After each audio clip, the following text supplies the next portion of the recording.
Jubilee hills ఉప ఎన్నికల్లో పోటీ చేస్తున్న బీఆర్ఎస్ అభ్యర్థి మాగంటి సునీత కొద్దిసేపటి క్రితమే ఎల్లారెడ్డిగూడ నవోదయ కాలనీలో తన ఓటు హక్కు వినియోగించుకున్న తర్వాత బోరబండకు వెళ్లిన దృశ్యాలు మనం లైవ్ లో చూస్తున్నాము. బోరబండలో ఉన్న ఒక పోలింగ్ కేంద్రానికి వెళ్లారు మాగంటి సునీత.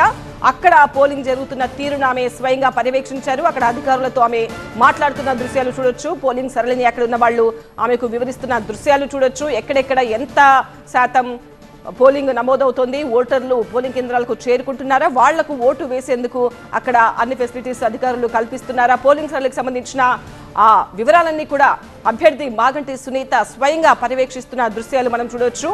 ఉదయాన్నే ఎగ్జాక్ట్ గా 7 గంటలకి ఆమె ఎల్లారెడ్డిగూడలోని నవోదయ పోలింగ్ కేంద్రాలకు చేరుకుని తన ఓటు హక్కు కుటుంబ సభ్యులతో, 2 కుమార్తెలు 1 కుమారుడు కుటుంబ సభ్యులతో ఆమె ఓటు హక్కు వినియోగించుకున్న తర్వాత అక్కడ ఎలక్షన్ జరుగుతున్న తీరును, పోలింగ్ సరళిని పరిశీలించిన తర్వాత అక్కడి నుంచి నేరుగా బోరబండలోని ఒక పోలింగ్ కేంద్రానికి వెళ్లిన దృశ్యాలు మనం చూస్తున్నాము.